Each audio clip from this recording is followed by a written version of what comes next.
ciclooxigenasa, silencio.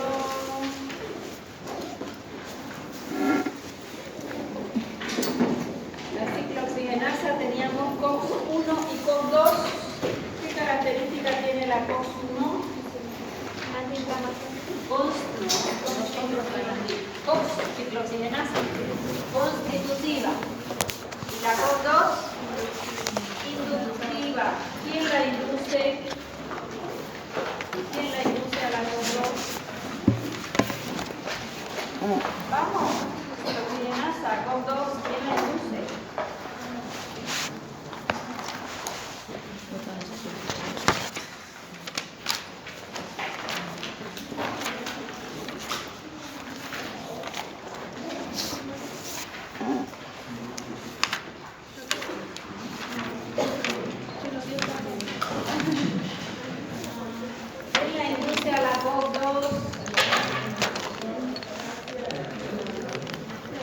El ácido araquidónico da lugar a su formación. ¿Y quién estimula el ácido araquidónico? Porque un paciente con obesidad inflamado, porque tiene mucho ácido araquidónico y además tejido adiposo libera citoquinas inflamatorias. Si yo como omega 6, el omega 6 es el gordito de la carne, es bueno en poca cantidad, pero en alta cantidad él va a aumentar fosfolípidos de membrana. Por eso es más inflamado un paciente con obesidad.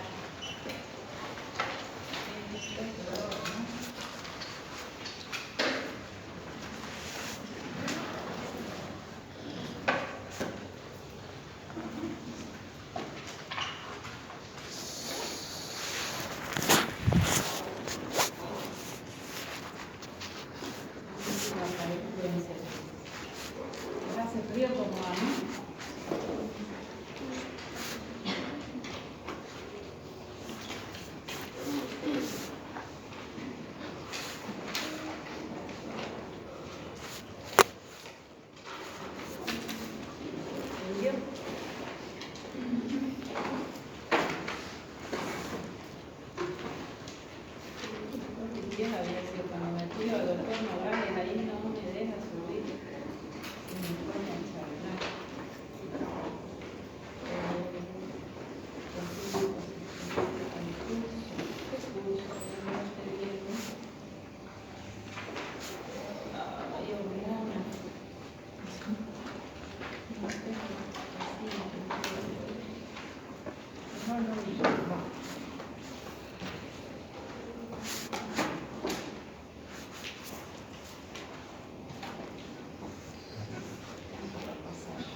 Si no me ha programado paciente, hago el curso, no me programo, pero sí puedo atender después de las 5 de la tarde.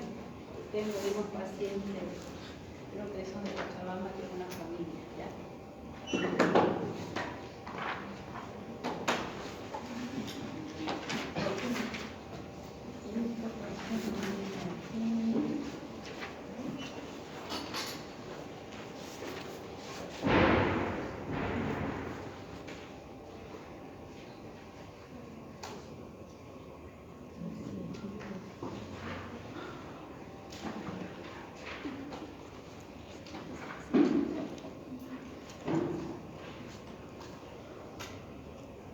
Ahora sí, hay que encender el uno primero, el otro después, tomar la cañón. Bueno, ya hicimos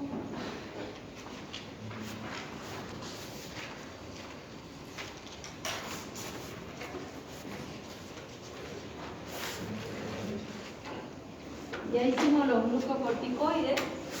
Y el glucocorticoide vimos nuestra cascarita de inflamación, ¿verdad? Entonces los glucocorticoides son antiinflamatorios, inmunosupresores, más no son analgésicos. Sin embargo, cuando la inflamación es la causante del dolor, en alguna medida el paciente va a mejorar, ¿ya? Como hemos visto esa cascada de la inflamación, ahí vamos a aprovechar.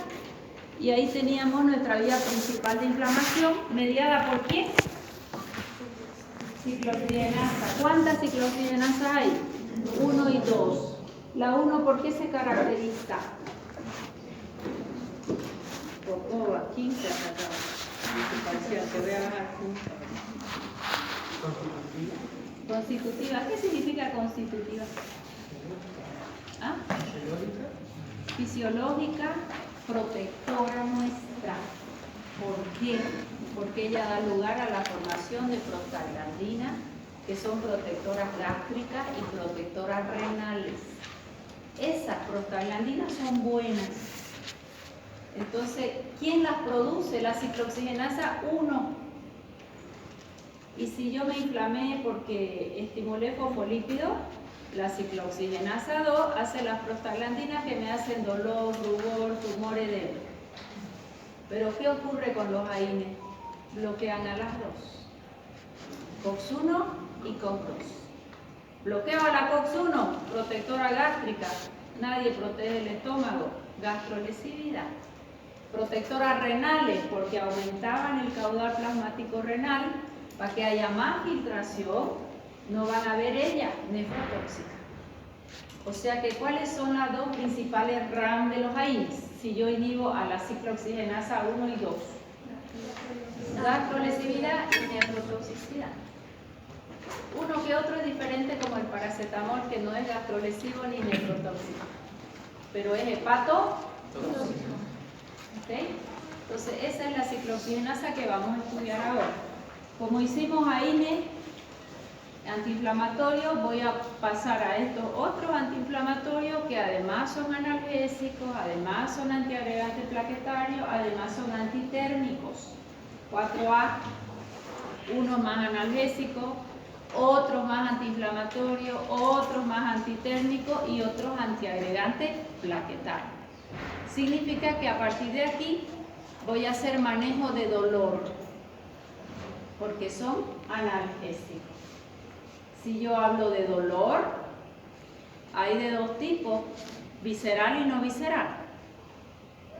En dolor visceral, dolor de estómago, por ejemplo, de intestino, no me sirven los AINES. Al dolor visceral, ¿qué le doy? Ya lo hemos estudiado. Antiespasmódico, antimuscarínico, muy bien. Si no pasa con eso, derivado de morfina. O sea que en dolor no visceral voy a usar AINES. Dolor visceral, antimuscarínicos ya avanzados. No pasa el dolor con AINES de cualquier etiología. Recién voy a usar un hipno analgésico derivado de morfina. Si se llama hipno es porque da sueño. Hipno analgésico, hace analgesia pero da sueño.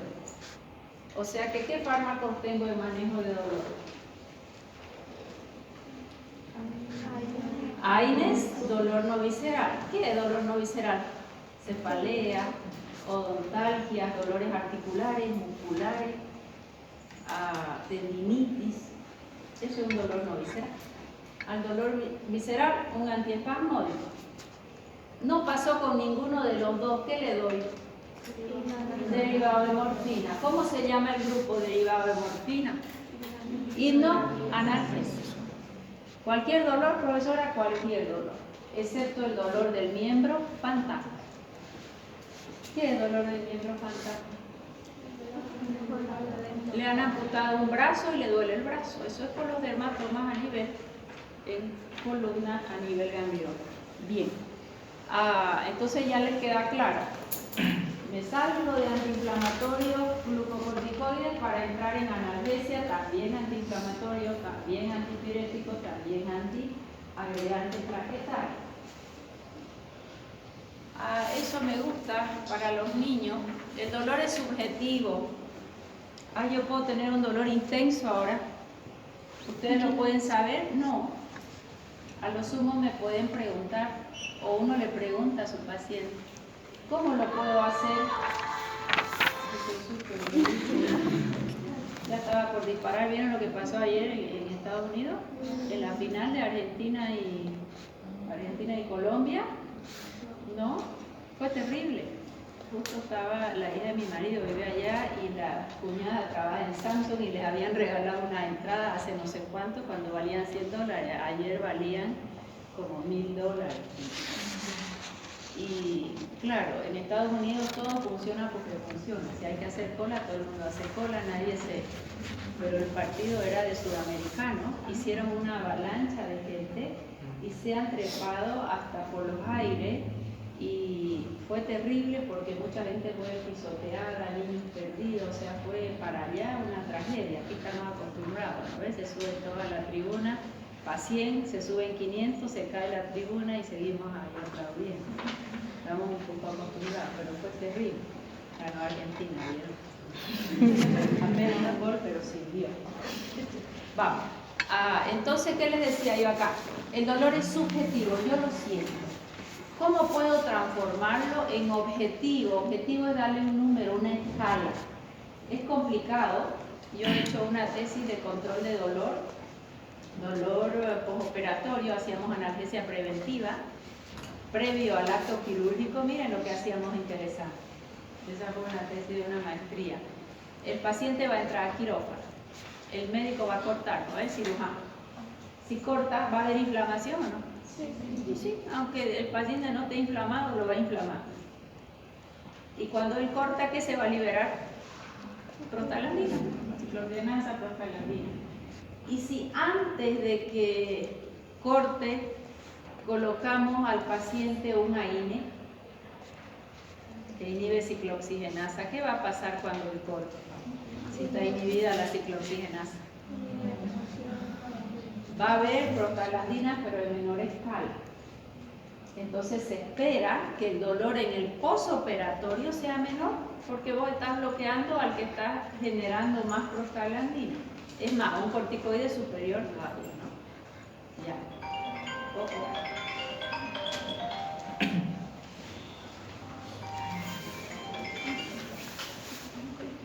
Vamos a dejarlo silenciado. Bueno, si dice papá y ya, al único que le contestamos. Ya. Entonces, había que medirle, ahí me ayudaban los residentes del hospital, se fue operado al paciente y le preguntaba su dolor. Y el dolor es subjetivo, él lo siente, pero ¿cómo teníamos que hacerlo?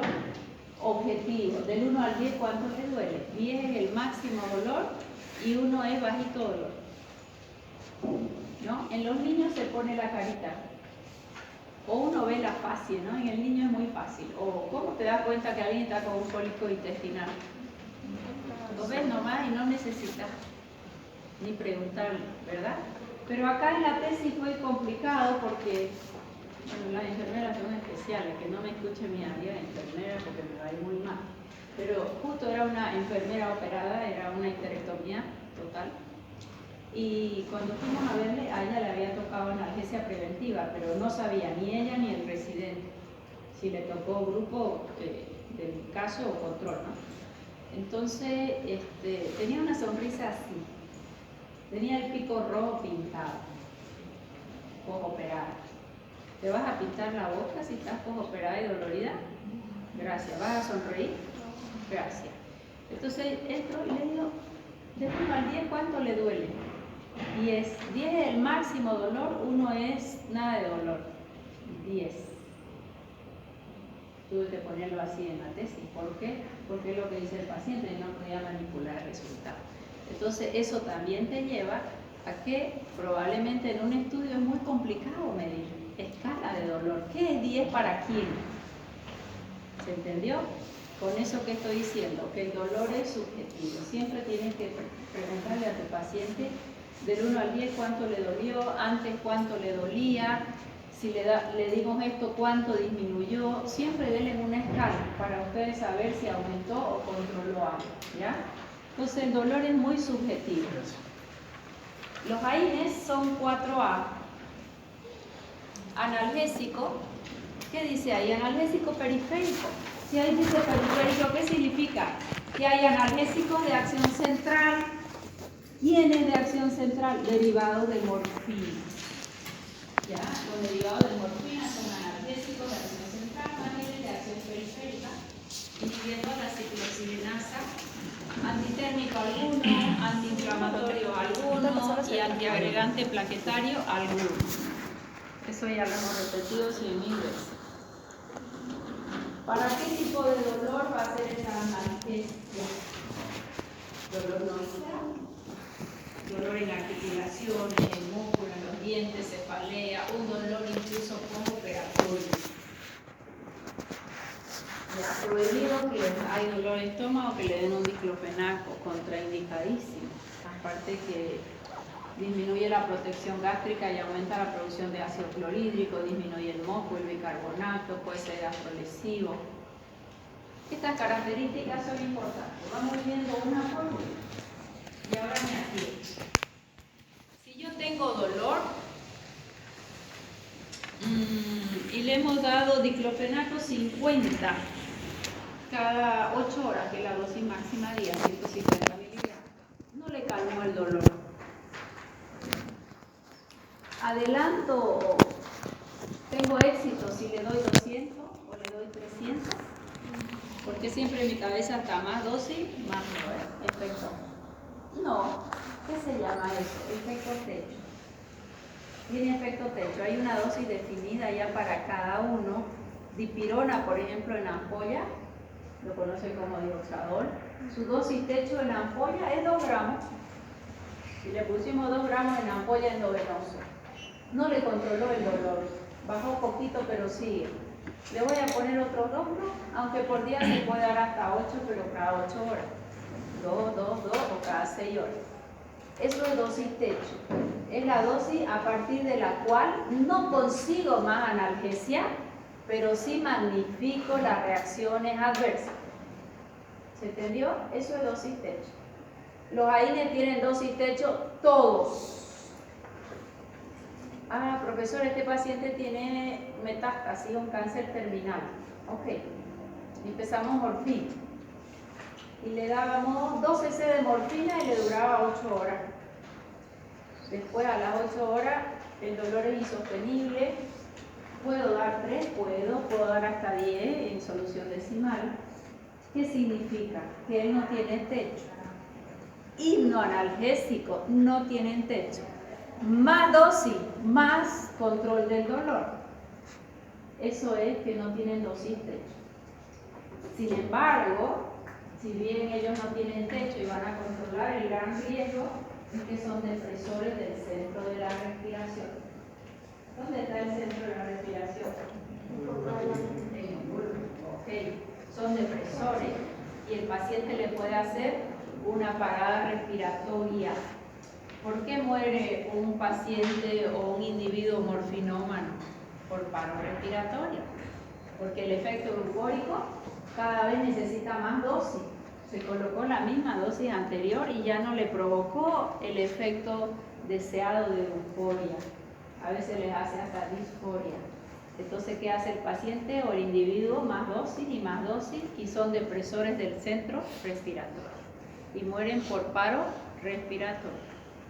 ¿Sí? Muchos de los famosos han muerto morfinómanos por paro respiratorio. ¿Ya? Eso significa dosis techo. Ahí no lo tiene, hipnoanalgésicos no. ¿Va a ser efectivo en un dolor severo? No. Es dolor leve a moderado y dolor no visceral. ¿Todos son antiinflamatorios? No. Unos son más antiinflamatorios que otros y muchas veces dependen de la dosis. ¿Con quién lo estoy comparando acá si digo que no hay adicción? Con los hipnoanalgésicos, con los otros analgésicos. Estos tienen techo, hipnoanalgésicos no tienen techo. Estos me calman el dolor y no me generan adicción. Los hipnoanalgésicos sí. ¿Por qué genera adicción? Porque tienen un efecto euforizante que causa bienestar. ¿Y saben quiénes son los que más se mal utilizan los hipnoanalgésicos, ¿no? Ramas de la salud. Muchas veces ha pasado que alguien de rama de la salud entró a quirófano había dolor y le ponen un himno analgésico y le genera un placer extremo. ¿Y qué ocurre con médico, enfermera, bioquímico, farmacéutico? Tenemos contacto con fármacos, ¿no ves? Y si trabaja en un hospital, mayor todavía. Entonces muchas veces han habido autoadministraciones y hay adicciones por hipnoanalgésicos dentro del área de la salud, con mucha frecuencia. O a veces están muy cansados o deprimidos y ese efecto euforizante lo tengo ahí, la ampollita, me lo autoinyecto y sería todo. Son las mayores adicciones. Cuando yo trabajaba en otra tesis, ya en el Hernández Vera, con morfina, cuando se le hacía morfina a los pacientes, se le hacía en la peri o en la raqui, en la peri no solo en la raqui, ese paciente vos ibas a ver histerectomía, era la cirugía más dolorosa que hay. Y la paciente estaba un solo encanto. ¿Le duele algo? No. Pero la veía con una expresión de alegría. ¿Quién es recién operado de cirugía de tremendo por una alegría? Y era la morfina. Entonces evitábamos decirle a la paciente que tenía morfina. ¿Okay? Y se le daba porque después ese efecto les agrada y lo buscan. Entonces mejor es que ni lo sepa el paciente, cuando es por poco tiempo. Cuando es un paciente por un cáncer, él sí lo sabe y sabe que se puede ir aumentando gradualmente, ¿no? El efecto de presión respiratoria con el uso va disminuyendo un poquito cuando lo has ido aumentando gradualmente, ¿ya?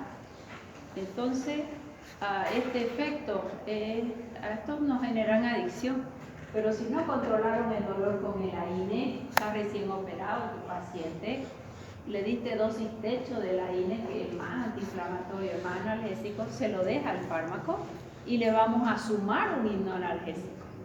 Ahí recién lo voy a sumar, no lo quito el AINE.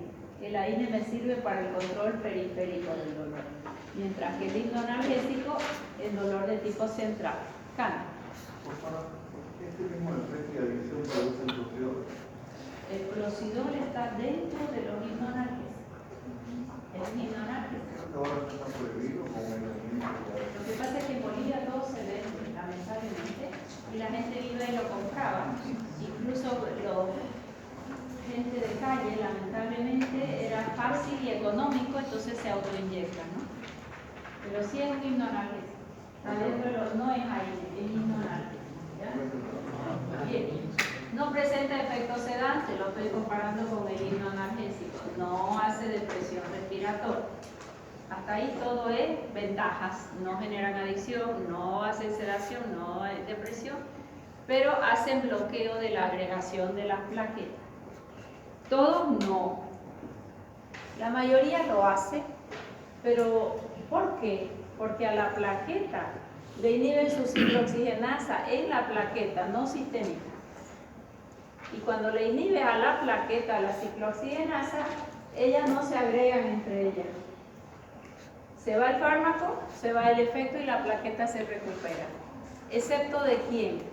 Ácido acetil salicílico. Con 100 miligramos, 80 en realidad, inhibe agregación de plaqueta irreversiblemente hasta que la plaqueta se muere. Es el único. Repito, casi todos son antiagregantes plaquetarios. Pero cumple su semivida el fármaco, se va el fármaco y la plaqueta queda normal, excepto ácido acetil salicílico con 80 miligramos, usamos 100, pero con 80 miligramos inhibe irreversiblemente a la plaqueta. ¿Y cuánto vive la plaqueta? 7 a 10 días, hacemos 8 más menos 2. 10 o a veces un poquito menos, 10 días se considera. O sea que mi plaqueta, si yo me tomo ahora una aspirina de 80 o la aspirineta de 100, todas mis plaquetas quedan con antiagregación. Pero mañana yo voy a formar nueva plaqueta. La que se va a formar mañana nace bien y no se molesta si es que yo no vuelvo a tomar. Es por eso que al paciente que tengo que hacer antiagregación plaquetaria le das todos los días. pero le van a sacar una muela y hay riesgo de sangrado. ¿Cuántos días antes sacó la aspirina? Lo ideal es por lo menos 7, 10 días, porque las plaquetas de hace 10 días ya están inhibidas y ella va a vivir 10 días. ¿Se entendió? ¿Qué más? ¿Qué más? Algunos antiinflamatorios, ya. Los vamos a clasificar a los AINES. Nuestros AINES están clasificados por grupos terapéuticos, ¿ya? ¿Quiénes son los grupos terapéuticos? Los grupos terapéuticos, el más antiguo son los salicilatos. Los salicilatos, el ácido acetil salicílico viene comprimido de 100, de 325, en otros países de 80 miligramos también. Nosotros solo tenemos de 100 y de 500.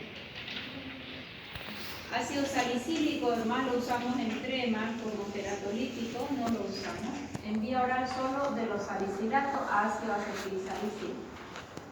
Segundo grupo, girasolonas. ¿Quién se lleva la flor aquí? Yo sí le he cambiado las pilas la clase anterior, no puede ser que no dure nada. Mira. Pirasolona, la dipirona. Ahora déjame seguir. Dipirona. ¿Con qué nombre comercial conocen a la dipirona? La dipirona, otro nombre químico es metamisol. Metamisol o dipirona, tenemos comprimido y tenemos ampollas de 1 gramo y de 2 gramos. Siempre de 2 gramos se llama forte. Ya, una dipirona forte son 2 gramos, dipirona simple 1 gramo. Luego los paraminofenoles. Su droga que usamos es el acetaminofeno o paracetamol. Paracetamol, su otro nombre es acetaminofeno. Luego tenemos indoles. De los indoles usamos indometacina, casi que solo a ella nosotros. Indometacina son cápsulas pequeñitas de 25 miligramos o supositorio de 75 miligramos. Luego vamos a ver los derivados del ácido acético. ¿Quiénes son derivados del ácido acético? El diclofenaco. Diclofenaco hay uno sódico y hay uno potásico. El efecto es idéntico, solo que uno va a dar sodio y el otro potasio. A un hipertenso prefiero darle diclofenaco sódico o potásico. ¿Por qué potásico? Este grupo ya ni habla, ¿eh? ¿Qué le está pasando? Muy aburrida la clase porque puedo sacar las láminas y hacemos en la pizarra, dice aburridamente. Si vamos a el sódico, sería que hay más sodio en sangre y el agua es más aumenta la bulimia, no la presión arterial. Sí, señor. Ellos ya son nefrotóxicos. Y si doy más sodio encima, aumenta bulimia, aumenta presión arterial. Sí. De ahí usamos los dos diclofenaco. De los pirrol acético, el ketorolaco muy usado, probablemente como analgésico, es el que tiene más efectividad. Yo voy a comparar un paracetamol con un ketorolaco. Ketorol es el que tiene mayor intensidad en analgésico. ¿Tiene techo o no tiene techo? Todos los AINES tienen techo. ¿Ya? Y la dosis techo en ketorolaco es 60 miligramos.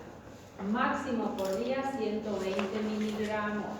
Alguna literatura te dice paciente joven hasta 180, pero es demasiada dosis. Ellos hacen mucho riesgo de sangrado, ¿ya? Mucho riesgo de sangrado en dosis altas, por eso no se lo debe usar en postoperatorio. ¿Y cómo lo usamos? En postoperatorio. Riesgo de sangrado arriba del tercer día, riesgo de sangrado. En adultos mayores bajamos la dosis, ya lo vamos a mirar.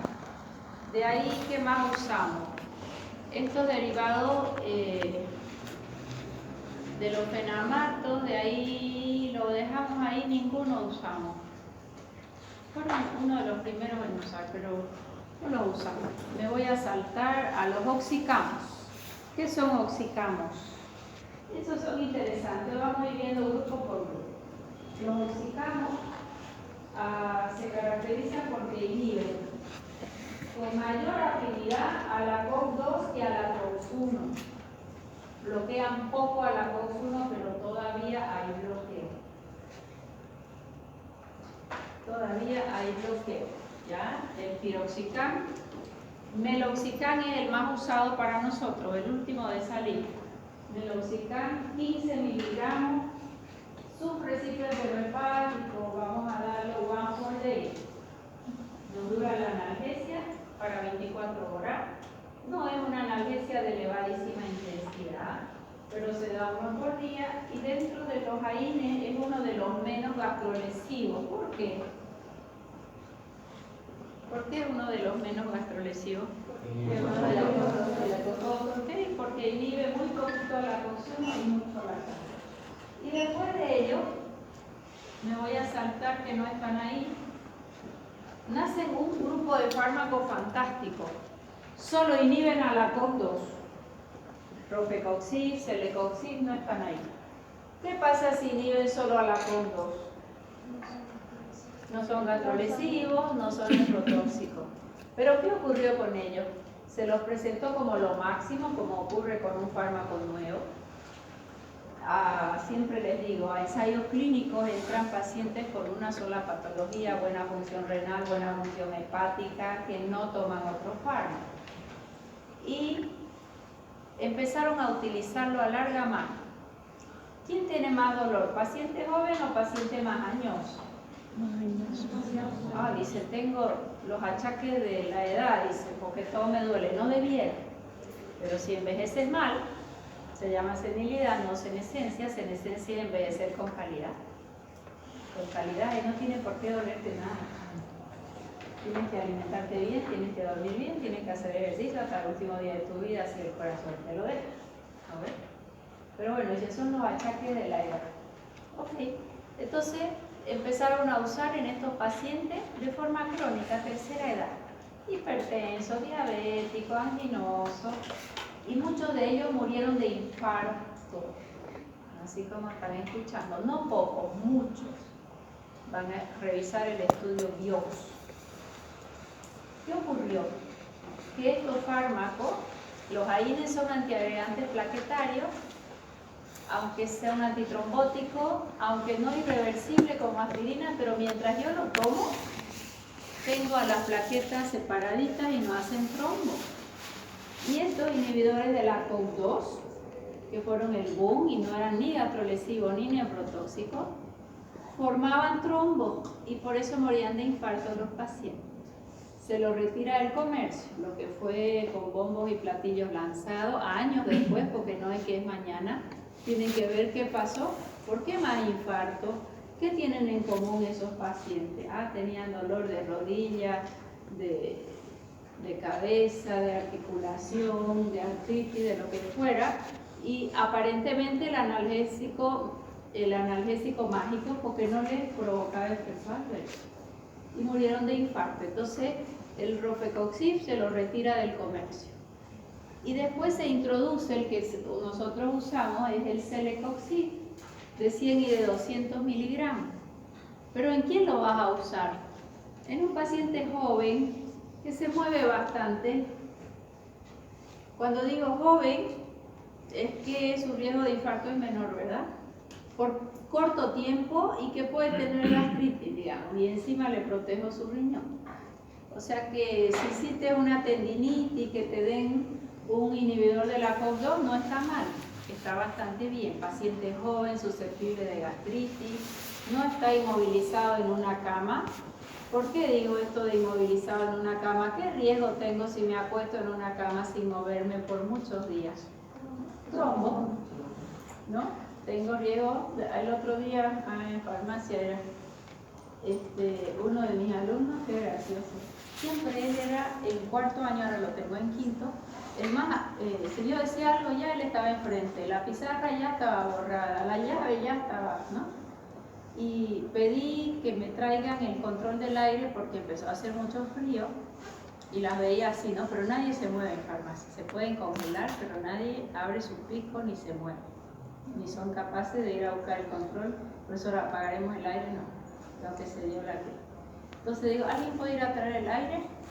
Y lo veo a mi mejor muchacho y le dice a su compañera, trae el aire, pero también trae para que firme la doctora.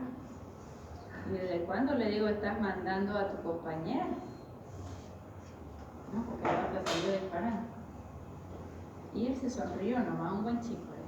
Y después cuando salíamos, ¿qué te pasó? Metí la pata, dice doctora, y me quebré los 4 dedos. Y me han dicho que no suba grada, pues subía y bajaba grada, ¿no? Pero bueno, porque no se lo podía ingresar, solo inmovilizar. A él le podemos dar un celecoxib. Paciente joven, estresadísimo en examen, vive solo, se quebró los dedos. ¿Va a ser gastritis o no? Y le duele. A él le puedo dar, porque aún así él se está moviendo. Diferente a un paciente añoso que si le duele algo, ¿qué hace tus abuelitos si le duele la pierna o el brazo? Abuelo, vamos a comer, no, dice, tráemelo a la cama. Ya, bueno, encantado, le digo. Pero se está quedando cada vez más quieto. Y ese es el riesgo de hacer trombo. ¿Se entendió? Entonces no es que sea un mal fármaco. Sí tienen que saber a quién darlo y por cuánto tiempo darlo. Eso también es importante, ¿ya? Ojo, aún así, la gastrolesividad y la nefrotoxicidad no es que esté 100% disminuida. Siempre hay algo de riesgo. Con esto quiero decirles que la selectividad nunca es 100%. Bueno, luego, ¿qué me falta acá? Esto todos los vamos a ir viendo los que usamos. Y acá vamos a ver ibuprofeno, ketoprofeno, naproxeno. Esos 3. Hay muchos más, fíjense, pero no me interesa que sepan exactamente si es derivado del ácido acético, del pirrol o del ácido propiónico. Me interesa que me sepan paracetamol, diclofenaco, ibuprofeno, ketorolaco, ketoprofeno, los oxicamos y los inhibidores de la COX-2. Que sepan qué es lo que ellos hacen, si son más analgésicos, más antiinflamatorios, si son antiagregantes, dosis mínima y dosis máxima, y si tienen alguna RAM extra, ¿ok? Más que sepan si es derivado de qué ácido, si es una pirazolona, nada de eso, ¿se entendió? Yo les voy a ir dando los más usados para utilizarlos bien. ¿Qué dice allá abajo? Ya eso no usamos la linezolida hace muchos años. Mecanismo de acción, ¿qué lámina es?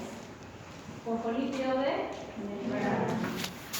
Lo voy a agredir, factores químicos, eléctricos, térmicos, biológicos, el que ustedes quieran. Y al estimular fosfolípido de membrana, ácido araquidónico, que da la vía principal y la alterna. La vía de la ciclooxigenasa, prostaglandina, el ácido araquidónico, la vía de la lipoxigenasa para el asma, reacciones alérgicas. Fíjense que hay algo interesante. ¿Qué hay de interesante ahí? Cómo el citocromo puede modular la vía de las lipoxigenasas. ¿Y el citocromo dónde lo tengo yo? A nivel hepático, intestino, riñón, varios órganos, principalmente a nivel hepático. De acuerdo a mis enzimas, pueden o no modular aquí. Eso es importante. Mira, esta lámina la voy a necesitar ahora para mi congreso. No sabía dónde estaba. La acabo de encontrar. Bueno, esa es la que hacemos siempre. ¿Verdad? La vía de la ciclooxigenasa, prostaglandina, leucotrieno, romboxano y la vía de las lipoxigenasas. ¿Dónde que vamos a inhibir? Ahí está su AINE. Ahí está su AINE. ¿Me vieron ustedes cambiarle el pila? El anterior casi cambiaron. El AINE inhibe ciclooxigenasa. ¿Viste? Bueno, ahora hablamos de la COX-1 y de la constitutiva. ¿Qué significa? Me protege. ¿Dónde se ubica? En el estómago, en el riñón, en la plaqueta, la COX-1. Y hace todos los fenómenos que ya los hemos comentado recién, que se los dije yo más resumido que esto, ¿no ven? Y la COX-2 es inducida. ¿Quién la induce? La lesión. Cualquier tipo de lesión va a hacer que haya COX-2. Yo ahorita no tengo inflamación, pero tengo protección básica porque mi COS1 está funcionando bien. Tras la lesión, estimulamos a la COS2 y aparece toda la línea de la inflamación. Está bonita esta lámina también, piense que el ácido araquidónico me estimula a la prostaglandina. En la línea 2 hace hiperalgesia, mucho dolor, fiebre. La fiebre tiene varias teorías, ¿verdad? Los tiroides endógenos estimulan el centro de la temperatura y va a haber fiebre. Prostaglandinas también. Esta lámina es importante. ¿Por qué? Porque yo voy a bloquear prostaglandina. Estas son las funciones biológicas sin ningún fármaco. Si yo tengo prostaglandina de la línea 2 y ocupan el receptor del dolor, ¿qué me produce? Dolor, porque supersensibilizan esos receptores. Si la prostaglandina llega hasta el hipotálamo, ¿qué va a hacer? Eleva la temperatura. Al músculo liso del vaso, ¿qué le hacen a prostaglandina? Vasodilatación. A nivel de mucosa gástrica, protectora. En la menstruación son responsables de la isquemia porque hacen una necrosis por vasoconstricción en el endometrio y generan dolor. ¿Qué se da en el dolor menstrual? Una INE que se puede combinar con una antimuscarínica. Pero si la menstruación viene con dolor, generalmente es porque el paciente está inflamado, la paciente. Hasta que los hombres menstruan ya tanta oportunidad,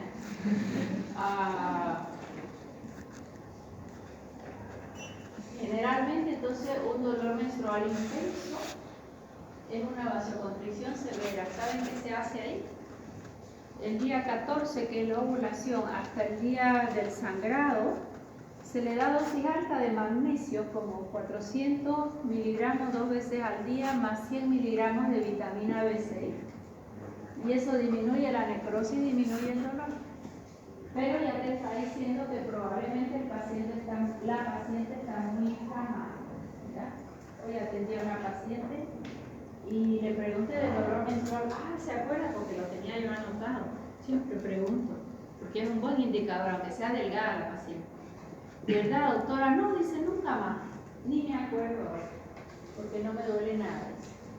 ¿No? Entonces, ¿qué te hace pensar? Que el tratamiento la fue antiinflamatorio. En el útero, ¿qué hace la prostaglandina?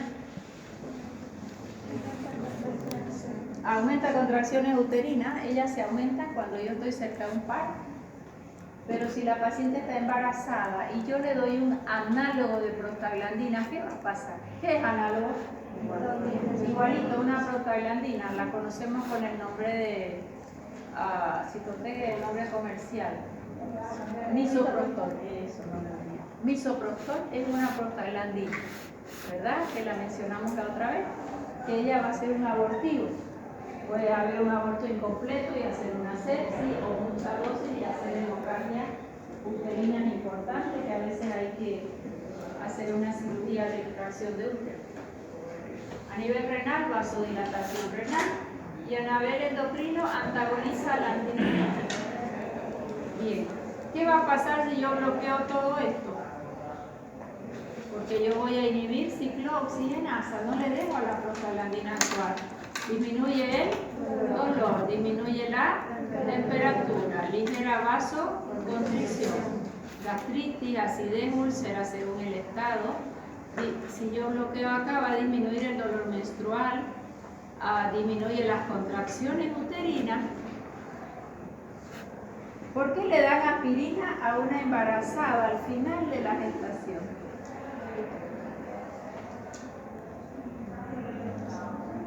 Para que no se pueda obedecer. Antiagregante se usa la aspirina incluso durante todo el embarazo.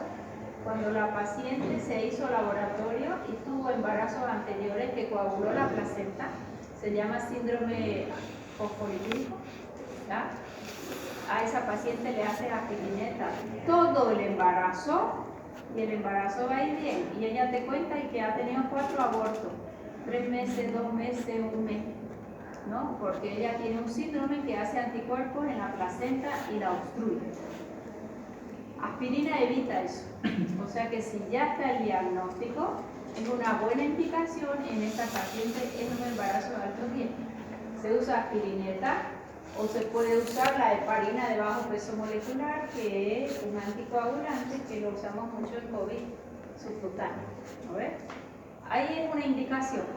Si ya la van a operar a la paciente, ¿cuántos días antes sacó aspirineta? Por lo menos una semanita antes, para que no haya riesgo de sangrar. Y probablemente le pones heparina de bajo peso que no va a sangrar, para evitar el trombo al final del embarazo. ¿Okay? Esa es una indicación válida. Pero mi pregunta era, sacando ese síndrome, porque es un síndrome fosfolipídico, ¿qué va a pasar si le damos ¿por qué se le da la aspirineta?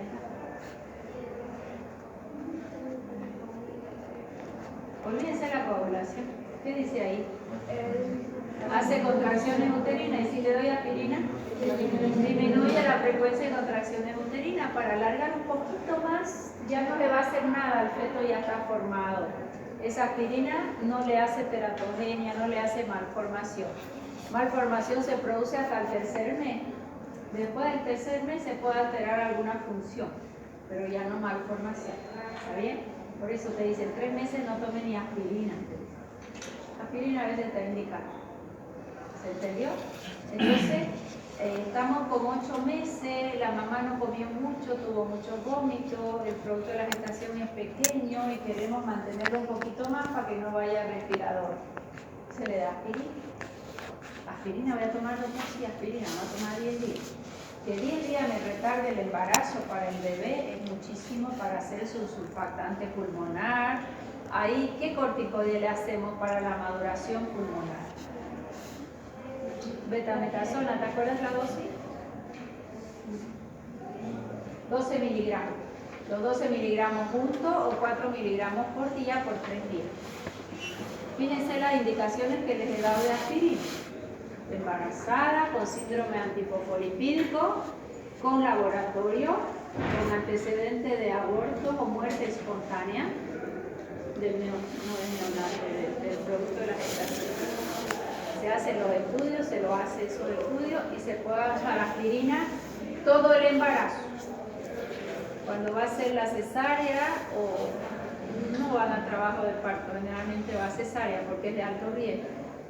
7 días antes, por lo menos, retiran la aspirina y se puede hacer una heparina de bajo peso. Una indicación.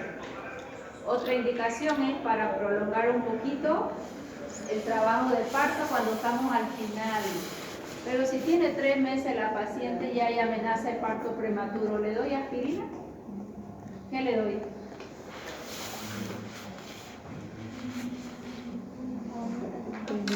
Más vale que andaba de examen.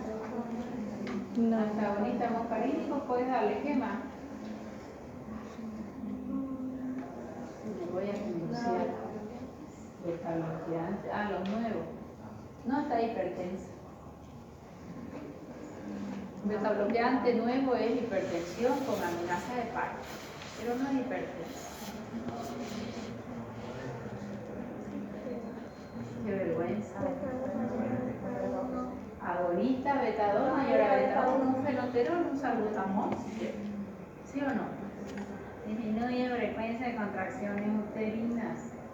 ¿Sí o no? ¿Cómo lo voy a razonar eso? Voy a pensar en el órgano. ¿Qué receptores tiene? Alfa, beta y muscarínico. El alfa estimula, le va a hacer aborto. El beta inhibe, entonces le doy un agonista beta. Antagonista contraindicado excepto los nuevos. Y finalmente, una aspirina. Solo cuando es al final del embarazo, no al inicio. ¿Quedó mejor? No sé cómo estudiamos. Se me hace así mi corazón cuando pregunto algo que han evaluado y algunos han evaluado bien y de pronto no lo razonan, ¿no? Vale. En el bronquio, esto es interesante. Dilatan los vasos que bañan el bronquio. No son broncodilatadoras las prostaglandinas. Van a dilatar los vasos que bañan, que le dan la irrigación al bronquio. No son broncodilatadoras. Si yo le bloqueo, los vasos que bañan el bronquio se hace más pequeñito, hace vasoconstricción y puede haber un poco de tos. Vasodilatación renal, si yo bloqueo, son nefrotóxicos por excelencia. Si ustedes van a la sala de diálisis y empiezan a investigar por qué están dializando a estos pacientes, y la mayoría es porque tomó crónicamente AINE porque algo le dolía y se toma un AINE y no le duele y me levanto en la cama y me voy a trabajar y hago lo que quiero y nada me duele y no necesito un médico y voy a la farmacia y me compro para todo el mes y diclofenaco y ibuprofeno y meloxicam y lo que fuera. Terminan con nefrotoxicidad, que no van a sentir nada. Ya cuando la creatinina se va subiendo hay un poco de malestar, hinchazón, pero no le dan importancia. Y cuando van a la consulta ya esa creatinina está radializada. Bien. Antagoniza la antidiurética. Si yo la inhibo, favorece la acción de la antidiurética. Y la antidiurética hace retención de sodio y agua. Por eso ellos elevan presión arterial. ¿Ya? Los AINE, encima si es hipertenso el paciente, fatal, eleva su presión arterial. Ese es otro efecto adverso de los AINE. Los más importantes son gastrolesivos, nefrotóxicos y elevadores de presión arterial por favorecer el efecto de la antidiurética, disminuyen la diuresis. Pobres riñones. ¿Quedó claro? A ella es que vamos a bloquear. ¿Por qué medio la vamos a bloquear?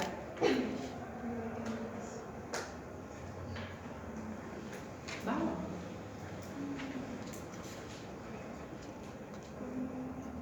Inhibiendo aquí la ciclooxigenasa. ¿O es muy obvia mi pregunta? ¿Por qué no responden? Porque están distraídos. A ver, voy a avanzar rapidito, a ver, ahí se va a entrar. Entonces, hay fármacos que inhiben a la COX-1 y a la COX-2. Y hay otros de preferencia, pero nunca hay una preferencia del 100%. Y los específicos son estos que fueron ropecoxib, celecoxib, parecoxib, también el ropecoxib fue retirado del comercio. Efectos adversos, lo más importante, gástricos, gastrointestinales, renales, y luego hay otro tipo de reacciones adversas como todos los fármacos, ¿no? Gastrointestinales, sangrados y ya está. Esa es una célula parietal. La célula parietal hemos dicho que es la encargada de hacer el ácido clorhídrico. ¿Quién actúa acá para que haya ácido clorhídrico? Acetilcolina y el receptor muscarínico. Prostaglandina no. Histamina en H2 y gastrina. Esto lo hemos dicho varias veces. Ella me mueve mi bomba de protones. La única protectora es la prostaglandina del alineado, que disminuye la producción de ácido clorhídrico. Bien, ahora vamos a ir revisando uno por uno. Si yo necesito mucha analgesia, ¿con qué me quedo de ahí? De ketorolaco. Es más analgésico y poco antiinflamatorio. Si lo que yo quiero es antiinflamar, ¿con quién me quedo de todos estos? Diclofenaco. Diclofenaco es más antiinflamatorio, ketorolaco es más analgésico, paracetamol es antipirético, pero metamizol es el más antipirético de todos. ¿Ya? La dipirona es el que controla mejor las alzas térmicas. Paracetamol también, pero el metamizol lo tenemos incluso en ampollas. Paracetamol también ya hay en ampollas. ¿Ya? Tuvo su efecto complicado hasta que consiguieron una buena formulación. Ya está, dipirona. ¿A qué grupo pertenecía? A las tiras 1. Ahora vamos a venir a usar una cosa. La dipirona la conocen en el nombre como que es también llamada metamizol. La conocen con el nombre de dioxazol. Es el más usado, pero no es el dipirona viene en ampollas de 1 gramo y de 2 gramos. Simple y corto. reanimación ya lo conoce. Si yo le digo efecto terapéutico, ¿cuál es de la dipirona? Antitérmico y buena analgesia. ¿Quién le gana en antitérmico? Lo mismo que la dipirona. Metamizol y dipirona es sinónimo. ¿Quién le gana? No, señor. Más antipirético es la dipirona que el paracetamol. Generalmente da paracetamol primero. ¿Cuándo le doy paracetamol a un paciente y cuándo le doy dipirona? Yo tengo que conocer mi paciente. Uno es nephrotóxico y el otro es hepatotóxico. Si mi paciente es gordito, ¿cómo está esa función hepática? Saturada, no disminuida, saturada. ¿Le voy a dar un hepatotóxico? Me quedo con dipirona. Si la temperatura muy renuente al paracetamol y no baja, ¿qué le doy? Dipirona. O metamizol, son sinónimos. ¿Está bien? Normalmente yo ¿qué hago cuando uno es hepatotóxico y el otro es nefrotóxico? Cuando el cuadro febril va a seguir unos días todavía y solo se controla con fármaco, le doy una dosis de paracetamol y la siguiente de dipirona y voy alternando. Entonces le doy tiempo al hígado de recuperar.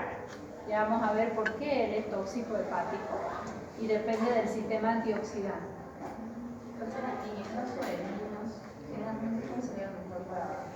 Generalmente empezamos con paracetamol, pero si no sabes por qué es la fiebre, pediste un hemograma, es un proceso con leucocitos bajos, es un proceso viral. Y como en época de dengue le pedimos función hepática, no de transaminasa, y te salen altas, ¿le darías paracetamol? ¿Qué le da? Dipirona. La dipirona tuvo una etiqueta en Europa que es formadora o precursora de anemia aplásica. El paciente que hace anemia aplásica necesita trasplante de médula, complicadísimo, pero es 1 en 1.000.000, ¿de acuerdo? Entonces hay países de Europa que no se usa, bajo ningún punto de vista, nosotros sí la usamos. Lo curioso es que el diclofenaco, que todo el mundo lo usa en todo el mundo, tiene el mismo riesgo de hacer anemia aplásica. ¿Se entendió? Con esto, ¿qué quiero decirle? Los fármacos solo se utilizan cuando es estrictamente necesario. Antes de ayer me llama una paciente y me escribe: doctora, dice, tengo una fiebre, pero no me duele nada, no me molesta nada, pero como están todos engripados acá, ya llevo 2 días con antigripal y le escribo porque la fiebre no me pasa. Tomo el antigripal que tiene paracetamol, pasa un rato y vuelve. Yo no tenía síntomas de gripe. ¿Estará bien indicado? No, le digo, vamos a hacer un hemograma, PCR y un examen general de orina. Le digo, no, pero no tengo molestia para orinar. Es una señora de 70 años, 68. No importa, le digo. Ya, doctora, mándeme la hora. Leucocito en orina 78. Caballa infección urinaria de medicina cuando es exagerada. Arriba de 6 leucocitos es infeccioso. Este tenía 80.000. Y tenía piocito, que ya es formal y el cadáver de los leucocitos. Tenía quebrasa leucocitaria y había sangre con esa edad. O sea que si no controla esa infección urinaria va a tener un infección. Puede ser la infección urinaria asintomática, sí. Como está la otra paciente, también me escribió hoy día, doctora, cada ratito estoy yendo al baño, pero no tengo dolor, ardor, nada. Hacemos examen de orina porque ella hace una quimioterapia, entonces es súper delicada y siempre al primer síntoma trabajamos. Ya me dice, doctora, y me lo manda, limpia la orina. De todos modos se cultiva, porque a veces en el cultivo desarrolla, ¿no? O sea, le estoy dando todas las opciones. Nada es 1 más 1 es 2 en medicina. La que no tiene síntomas puede ser infección urinaria y la que tiene síntomas puede ser nomás una inflamación por su quimioterapia. ¿Está claro? Porque llegué hasta aquí, bueno, por la dipirona, ¿no? Entonces, úsenla cuando la necesiten. No, dice, dele unos 5 días cada 8 horas. ¿Qué es lo ideal? Hay fiebre, la administro. Hay fiebre, la administro. En esa infección urinaria, ¿por qué no me gusta dar antipirético? Ya sé que hay infección urinaria, le di un antiinfeccioso. Si yo le doy el antiinfeccioso y él va bien, ¿vuelve la fiebre o no? Ay, me escribió al día siguiente domingo. La amo, doctora, se fue la fiebre, ya estoy solo con el antibiótico. Y se había tomado ¿cuántos días? Un antigripal por una fiebre. ¿Se entendió? Te ayuda a controlar la temperatura, pero te va a curar algo. No sabes dónde es la infección. No sabes dónde, y hay que examinar bien al paciente y hacer todas las preguntas. A veces es alguna hemorroide que se está infectando, a veces es alguna herida en los diabéticos, me ha pasado alguna vez. ¿Y qué será? Ah, doctora, es que no le mostré. Abrió el pie, sacó el calcetín, una úlcera hermosa, bien tapada. ¿Se entendió? Entonces todo tenéis que investigar antes de dar un antipirético, porque le da el antipirético mejora el paciente. Se va el efecto del antipirético y ¿qué va a pasar? Controlaste algo, sabes dónde es la infección. El hemograma te va a ayudar para saber si es viral, bacteriano, el PCR para ver si hay inflamación. Esta paciente sobre 8 tenía 28 de PCR, no el ultrasensible normal. Es sobre 6, y tenía 28. ¿Qué me dice eso? ¿Es importante tu infección o no? Los leucocitos estaban en 7000. Bonito, ni alto ni bajo, pero había ya 3 callados. O sea que lo más probable es que los leucocitos de ella eran bajos y subieron a 7 por el proceso bacteriano. ¿Cómo me doy cuenta que es bacteriano? Tengo que mirar neutrófilos, linfocitos y si hay callado. Bacteriano, los neutrófilos 70, pero si empiezan a subir o de 60 y los linfocitos caen. Si es viral, el linfocito se sube y los neutrófilos se bajan. Y cuando hay callado, son formas inmaduras de los neutrófilos, es bacteriano y está sacando de cualquier lugar células nuevas para defensa. ¿Entendió? Bueno, entonces esta hermosa dipirona que viene en la ampolla, ahora no quiere andar, seguro que se le acabó la batería.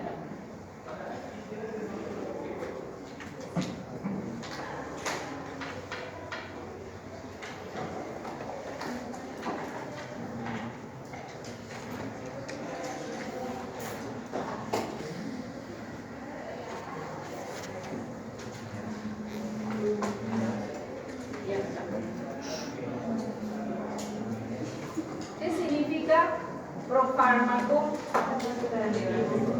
tiene 2 metabolitos activos, eso es importante. ¿Qué me van a estudiar bien de la dipirona? Como antitérmico no le gana a nadie. También es analgésica, sí. ¿Cuáles son las más analgésicas y que sí tengo endovenosa? Dipirona, ketorolaco y ketoprofeno, no hay más.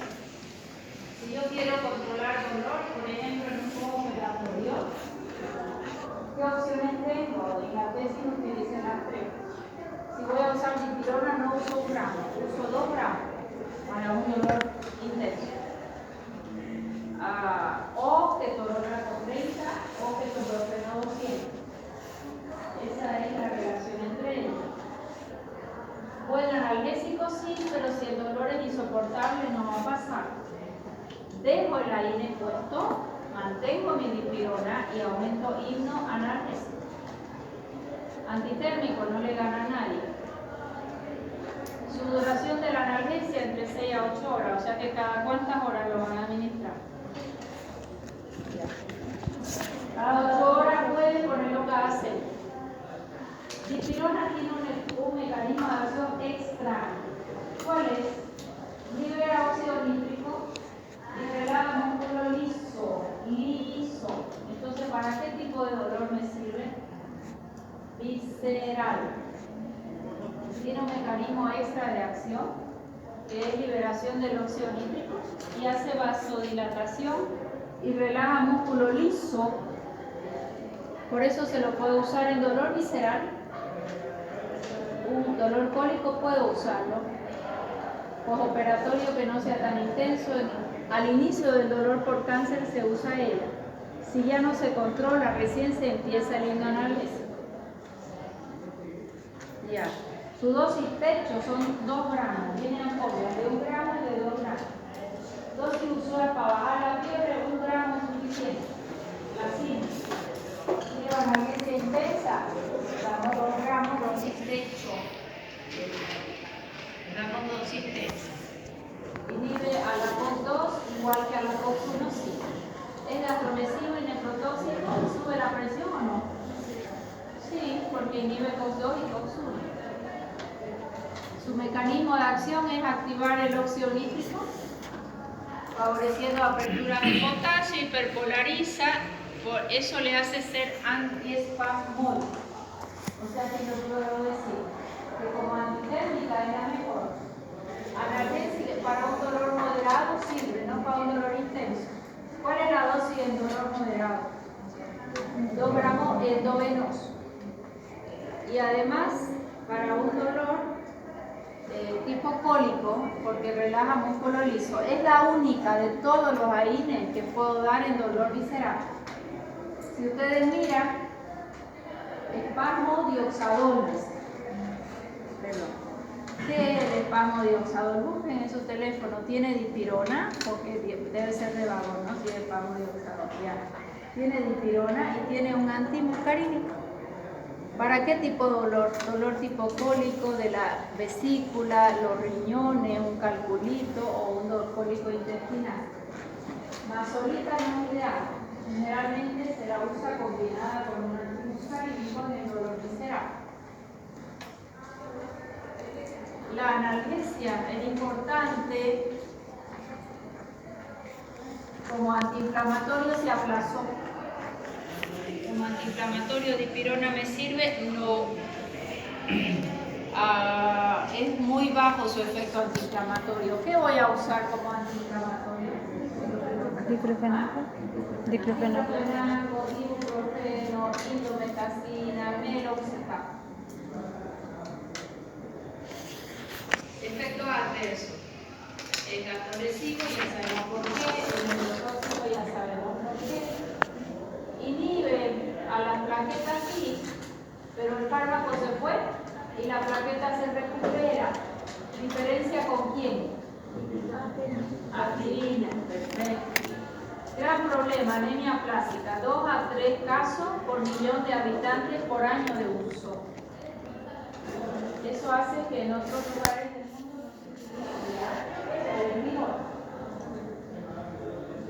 no se dosis elevada, más que todo cuando se coloca endovenoso rápido, hace hipotensión y taquicardia refleja.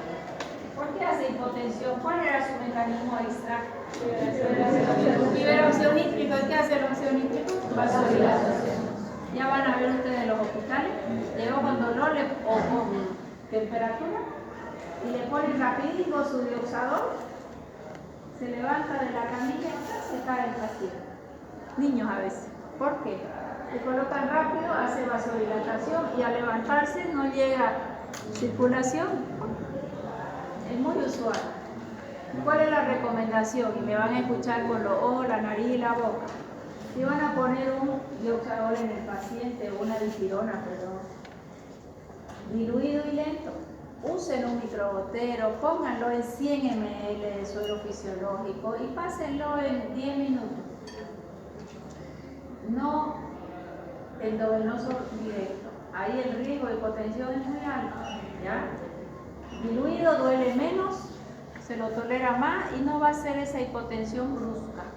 Si yo hago hipotensión, pero estoy acostada, no me voy a levantar. ¿Qué riesgo tengo si hay hipotensión? ¿Qué me va a dar? Taquicardia refleja porque se activa el simpático y el paciente libera más noradrenalina, aumenta el dolor, entra en pánico y es más complicado su atención. ¿Entendió? Intramuscular se coloca. No, porque eso llega a sangre lento, mucho más lento que todo. En intramuscular en 5 minutos ya tenemos el efecto, porque del músculo tiene que pasar a circulación. En cambio en vena lo hago todo directo. paciente no tiene vía, entonces le pones intramuscular sin problema. ¿Ya? O el paciente que está convulsionando también no tiene vía hasta el supositorio. Dosis usual de la dipirona. Vía oral 500 miligramos, vienen los comprimidos, se puede usar cada 6 o cada 8 horas. Dosis usual endovenosa es 1 gramito cada 8. ¿Cuándo voy a usar dosis techo? Cuando es un dolor intenso. No sé, para dar una fiebre, 1 gramo de 17. Vamos a hacer clase hasta que nos deje, cuando tengo que estar en farmacia, pero a las 4 y media. ¿Está bien? ¿No? 50 miligramos por kilo por día es la dosis máxima. Y la usual es de 15 a 25, esto para administrar más que todo en niños, ¿ya? Esa dosis ya no se les puede olvidar. Sí la exijo, porque es lo que más usamos, para la fiebre y para el dolor.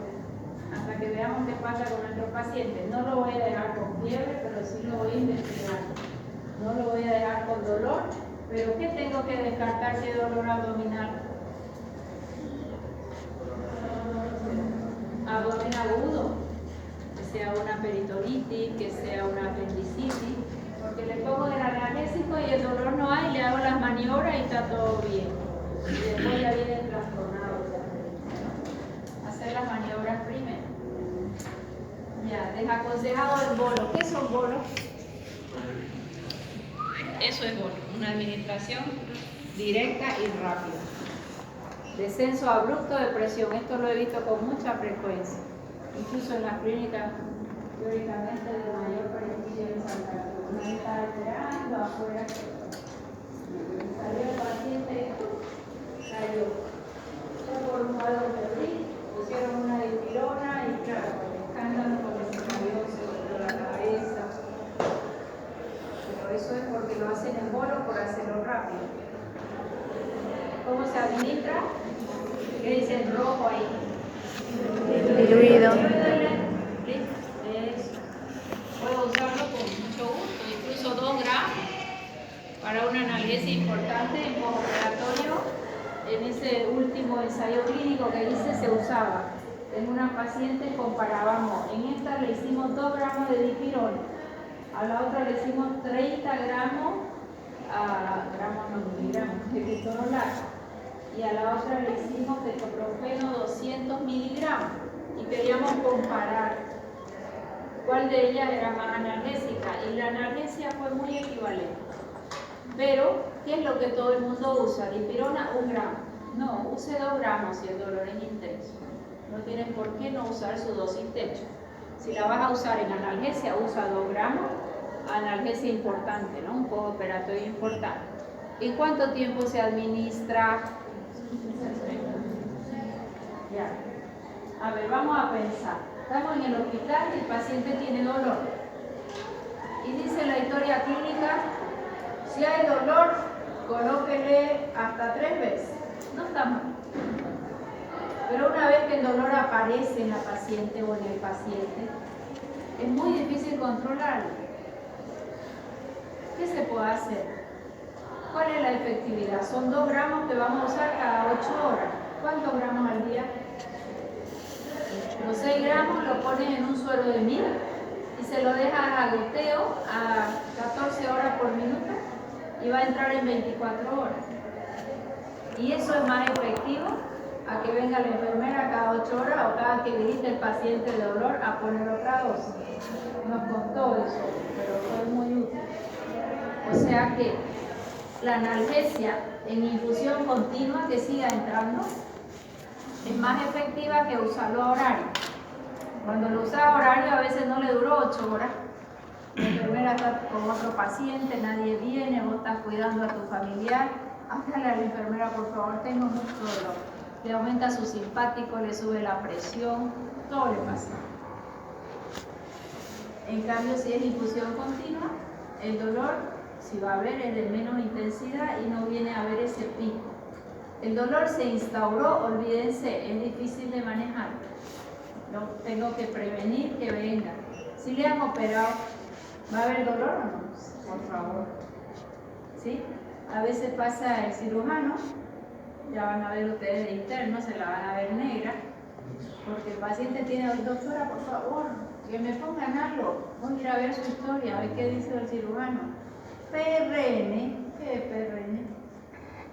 Por razón necesaria. Diclofenaco, o como es, dipirona, PRN, 1 gramito. Si necesita, póngale, pero no pase de 3 ampollas día. Y puede usar hasta 8 ampollas día y debería de habérselo dejado en infusión continua.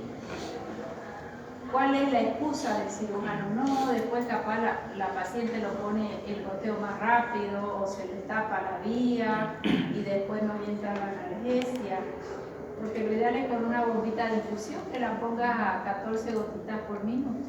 Lo ideal, pero claro, en nuestros hospitales bomba de infusión usamos o en emergencia o en terapia, ¿no? Para vasoactiva. Pero es lo ideal. ¿Se entendió? El mismo fármaco, solo tienen que saber cómo usarlo. Si lo vas a usar endovenoso, diluido y leve, dilúyalo en 100 ml o con un, que se llama con un microgotero. Y acá en perfusión continua es ideal, busque cualquier estudio. El tema es que el fármaco ya está, es saber usarlo. De pronto el paciente no controló el dolor. En el mismo puede poner el tramador, ya lo vamos a estudiar, es un derivado de morfina, que no es morfina, un hipnoanalgésico de escalita más baja. Y a ese paciente le dejas a goteo 2 gramos de dipirona con una ampolla de tramador. Va a pasar bien. Porque a veces uno dice, ay, no me quiero operar, ¿cuál es el riesgo? Me va a doler, dice, ¿no? Y a veces le digo, peleamos con los cirujanos porque ellos operan y se van, ¿no? El tema es para lo que queda. Mañana ya le va a pasar 3 días y ni se va a acordar, y si te acordás nomás. Nadie tiene por qué tener dolor con los fármacos, ¿no? No le ponga tramador, capaz le hacemos depresión respiratoria, o al anestesiólogo, no le ponga morfina, después se nos va a pasar, no, úsalo a una dosis y se la tiene que controlar la paciente.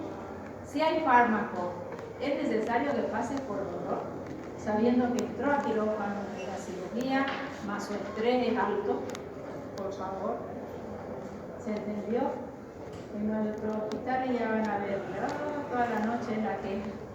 Y si no dicen la historia y el cirujano no te contesta, te quedas ahí quietito y mudo y dispara. La idea era ni PRN ni siquiera cada 8 horas. Que se no hayan dejado en perfusión continua, por lo menos 48 horas posteriores a la cirugía. Eso es lo ideal. Yo les hablaba ahí de dipirona, ¿no? Aquí fíjense ustedes que en los estudios se compara la dipirona, que parece no ser tan analgésica, pero estamos hablando de 2 gramos, con el ketorolaco. El ketorolaco es lo máximo. El ketorolaco lo pongo sublingual, lo pongo sublingual de mayor dosis, lo pongo endovenoso, lo pongo en vía oral, hay en gel, ahorita creo que ya hay gotas y quedó como guau.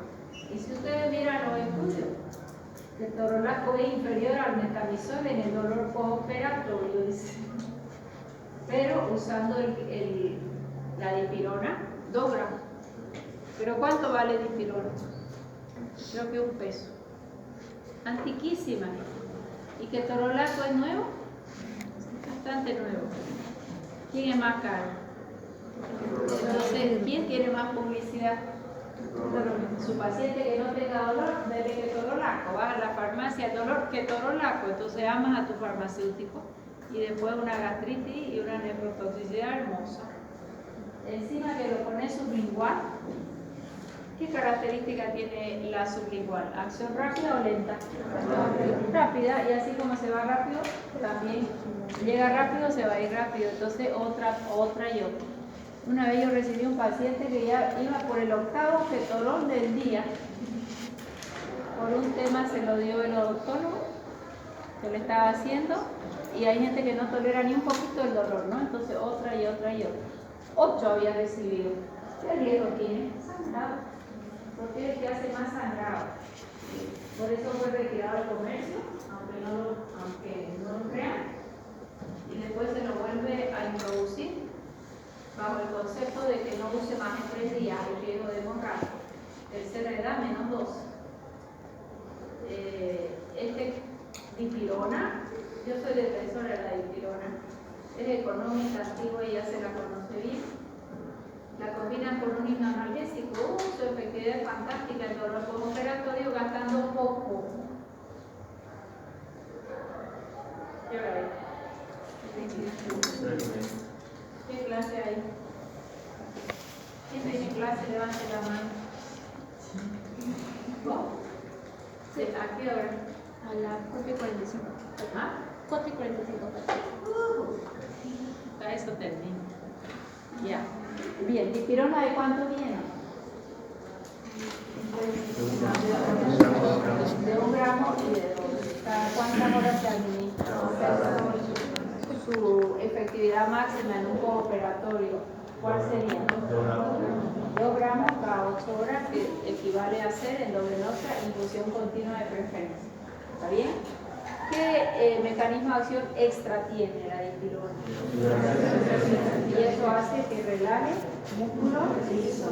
Es la única de los AINES que se usa para dolor visceral. Generalmente asociada. En cólico nefrítico, fantástica. Cálculos renales va muy bien. Ya. ¿Qué efecto adverso importante tiene, además de ser gastrolesivo, de ser necrotóxica? Hipotensión es si lo administras endovenoso rápido, solamente. Gastrolesivo ya dije, y nefrotóxico como son todos, anemia plástica. Anemia plástica, 2 a 3 casos por millón de habitantes por uso por año. Deprime médula ósea también si lo usa más de 14 días. Disminuyen glóbulos rojos, blancos y plaquetas. Reversible. El problema es si el paciente tiene déficit de una enzima, glucosa 6-fosfato deshidrogenasa, que biotransforma la dipirona. No la tengo, voy a hacer anemia plástica. Ese es el riesgo. ¿Puedo vivir mi vida feliz y contenta sin tener glucosa 6-fosfato deshidrogenasa? Sí. No me va a pasar nada, no me va a doler nada. Pero me dan dipirona y hago anemia plástica.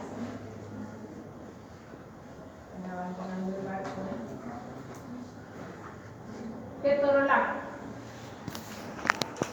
Como analgésico, probablemente es el de mayor, no voy a decir potencia, voy a decir efectividad. Si con la dosis máxima de ketorolac no le pasó el dolor a tu paciente, no le aumente paracetamol, dipirona, diclofenaco. Ese es el error que hay en nuestro medio. Está tomando diclofenaco. No me pasa, doctora, aumentele un ketorolac. No, aumentele un ketorolac. Mismo mecanismo de acción, no va a conseguir más analgesia. ¿Se entendió? Use uno a dosis máxima y a dosis techo, porque todos tienen dosis techo. No consiguen analgesia, cambian el fármaco, no lo cambian, lo mantienen y le aumentan un himno analgésico. Probablemente, casi comparado con baja dosis de morfina, es el que tiene más publicidad, es el más nuevo, es de acción rápida. Es bien bueno, mantiene sus efectos adversos. Procesos dolorosos menores o crónicos no es ideal. Operatorio, ¿qué dice aquí? Más de 3 días riesgo de sangrado alto. Lo retiraron del comercio y si ustedes revisan su literatura del dolor, dice no use más de 3 días. Nadie lo lee, pero dice no use más de 3 días. El dolor postoperatorio por riesgo de sangrado. Traumatismo de moderado a severo, el cólico nefrítico va muy bien. Como antiinflamatorio se aplazó. Y la dipirona como antiinflamatorio también se aplazó. ¿Y este será antitérmico? ¿Me va a bajar la temperatura? No. Solo es analgésico, no es antiinflamatorio, no es antitérmico.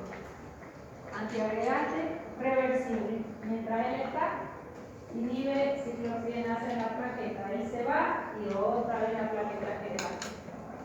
Tengo una pregunta. Exactamente a qué se debe que uno sea más antipirético, otro más analgésico, otro más inflamatorio. Son sus características. Fíjate que son grupos diferentes, más todos tienen el mismo mecanismo de acción. Un poquito. Fíjate que que paracetamol lo hemos metido en harina. Y hay algunos autores que dicen, no es un harina porque no es nefrotóxico, no es gastrolesivo, es hepatotóxico, no es antiinflamatorio y estos son antiinflamatorios. Por eso es que le estoy dando uno por uno los más usados con su dosis y tienen que saber bien qué es analgésico, cuál es analgésico, cuál es antiinflamatorio. De acuerdo a su grupo químico, eso es lo que se ha visto, pero no hay un patrón para yo decirte si tiene el carbono 8 con un hidroxilo es siempre analgésico. ¿Ya? Ketorolaco como analgésico probablemente el más superior. Se da oral, sí. Excelente biodisponibilidad, sufre glucuronoconjugación, se va con la S, atraviesa placenta, gran problema, no atraviesa barrera hematoencefálica. Ahora sí, en vía oral, 10 miligramos, puede dar cada 6 o cada 8 horas, o sea, hasta 40 por día.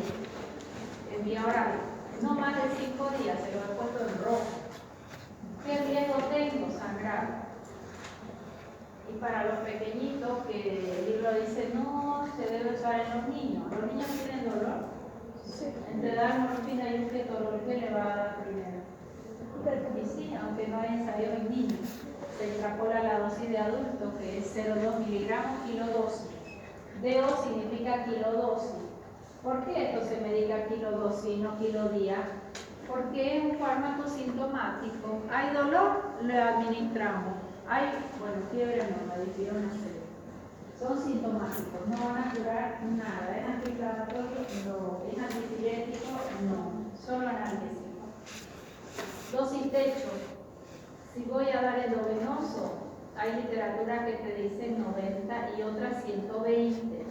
Las ampollitas vienen de 30 miligramos y de 60 miligramos. Pero en la tercera edad te dicen no pase de 60 en un día porque va a haber más riesgo de sangrar. La duración máxima no supere los 5 días y día para enterar no pase de 2 días. Van a ir al San Juan de Dios, al hospital japonés. 15 días va el paciente con ketorolaco. Después hace úlceras, gastritis, sangran y ya es otro problema acoplar. No use más de 5 días, es lo ideal. Si sigue el dolor, hay que buscar otro analgésico diferente. En bolo, muchos lo usan en bolo. A mí no me gusta nada en bolo. ¿Por qué? A no ser una emergencia, ¿no? Porque hace shock de velocidad y puede hacer hipotensión igual. Lo ideal para mí es infusión continua. Se hace una dosis que ahí dice en bolo, pero se la diluye en 100 ml y la pasa rápido, pero diluida. Y después ya le dejan infusión continua, es lo ideal. Pueden usarlo en fisiológico o en dextrosa. Si no pasó el dolor y ya está con dosis techo, hay que dar un derivado de morfina. ¿Qué dice ahí abajo? En la misma jeringa no se mezcle con quién. Con hipnoanalgésico porque va a precipitar el ketorolaco. ¿Ya? Si una ampolla viene sola, no la mezcles nunca con nadie. A veces dicen, para no pincharle intramuscular 2 veces, dice está su diclofenaco con su complejo B y por la duda un corticoide. Para todo el mundo, no. ¿Por qué? Porque cada uno tiene pH diferente. En este caso, ketorol precipita rapidísimo.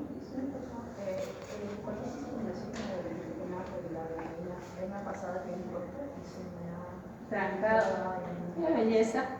Y va eso intramuscular, nunca se debe mezclar. Pero generalmente, por ejemplo, en las farmacias te Sí, pero está mal. Y el médico lo da y está mal. Quieren usar los dos, un pinchazo para cada uno. Si no, ya vendrían juntos.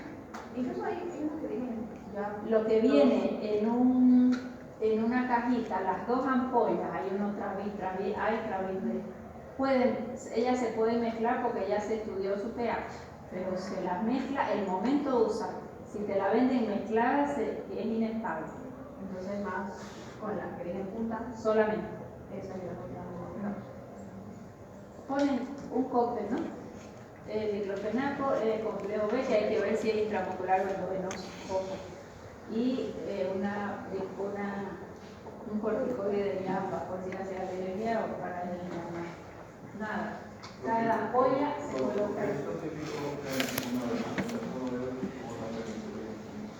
Penicilina y Dexa ya no se deben usar nunca bajo ningún punto de vista. La penicilina cuando hace shock anafiláctico es severo. Si va con la Dexa, el médico cree que va a ser mejor, pero es una mala práctica. Un pinchazo a un lado y la penia al otro si es necesario. A veces en las amigdalitis muy severas, pero no debe. Ella viene con su diluyente, que es solo fisiológico o agua para inyectar. Lo que no viene junto no se debe administrar junto. Mira, se está muriendo por 2 horas de clase. Qué barbaridad. ¿Qué 2 horas? 1 hora y media. Entonces, doctora, en ese caso sería primero inyectar uno y después el otro. Sí, y en cada cola diferente. En cada colita diferente. Combinaciones con opioides, si vamos a poner en un suero una jeringa para el opioide y una jeringa para el ketorolaco, ¿ya? En un postoperatorio inmediato, si es muy severo, si se puede administrar junto con un opioide. Aquí les estoy dando manejo de dolor. Estoy usando ketorolaco, endovenoso, postoperatorio, dosis techo, no mejora, lo combino con un hipnoanalgésico. Ketorolaco no le controló, aumentele dipirona, aumentele diclofenaco, no tiene sentido. Lo único que va a hacer es riesgo de hemorragia, pero no consigue más efectividad. ¿Está clarísimo? Ya van a ver la receta. Dipirona cada 8 horas, diclofenaco cada 12 horas. Y si no controla el dolor, ketorolaco. Me quiere dar un infarto cuando vea la receta. Miren los pacientes, yo calladita, no va a hacer quedar nada al paciente, pero te hagan empomacharlo. Vamos a usar solo este o este, ¿no? De los pacientes. Pero, dime.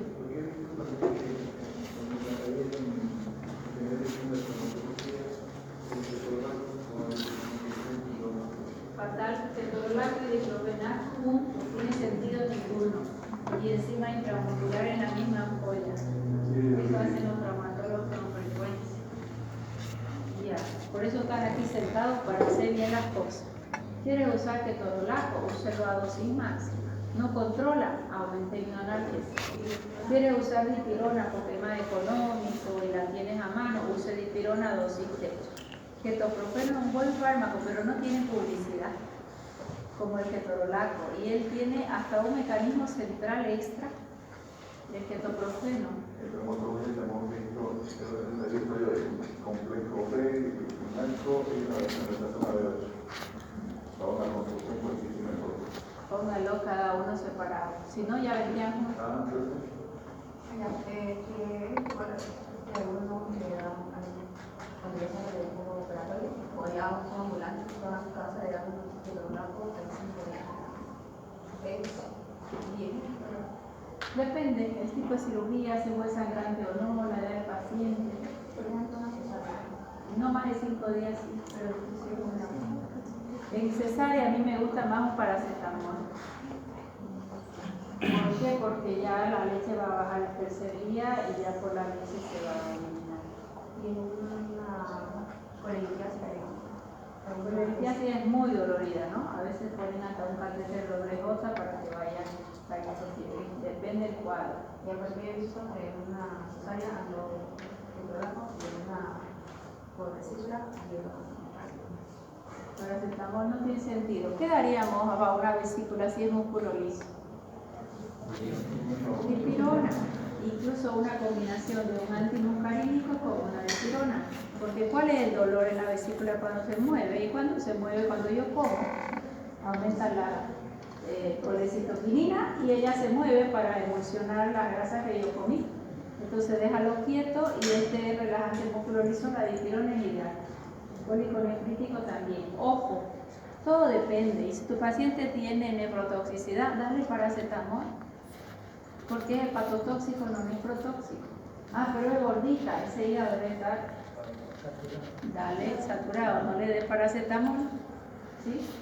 O a veces hasta lo puedes combinar sin problema. Y por último, va tomando vos le decís esto a la mamá, si tiene mucho dolor, este fármaco va a pasar un poco por la leche de su bebé y no es bueno.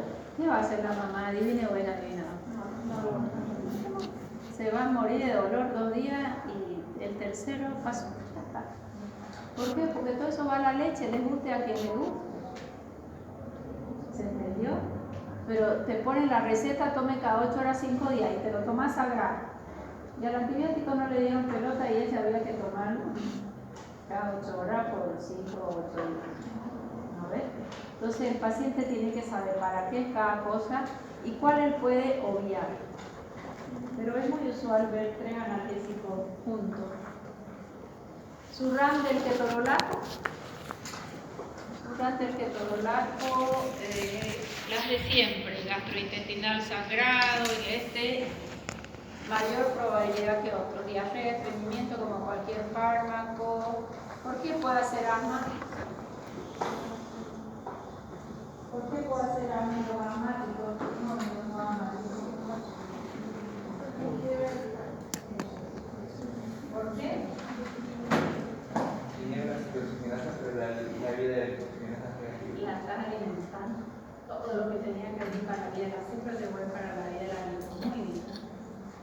Ha aumentado de peso, ¿por qué? Porque retiene sodio y agua, puede elevar la presión, puede hacer hipertensión, broncoespasmo, eso es lo esperado.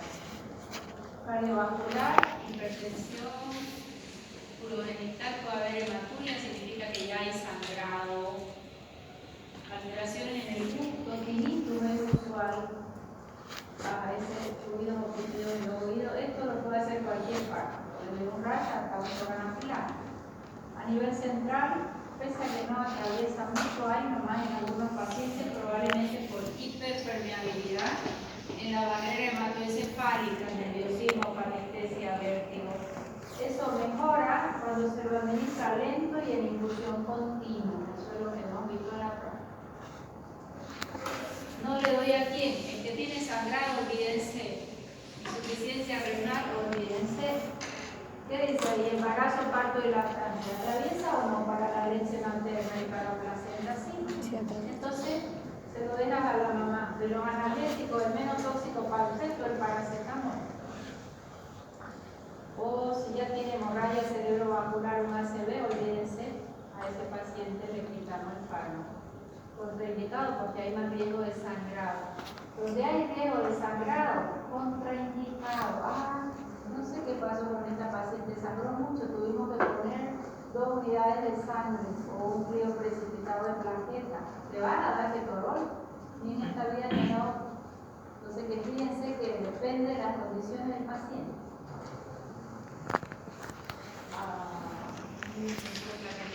Sí, hay riesgo de hemorragia, por eso muchas veces no se lo usa en una analgesia previa al acto quirúrgico, como yo les contaba al inicio, que hicimos con diclofenaco y con corticoides.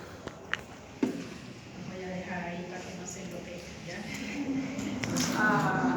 Yo cuando tomo clase los viernes es de 8 de la mañana a 6 de la tarde y nos da 2 breaks de 15 minutos y uno de 30 para almorzar. Le va preguntando, ¿no? No es que poder echar a ver. Mañana martes hay evaluación de todo lo avanzado. La anterior martes no hubo. ¿Ah?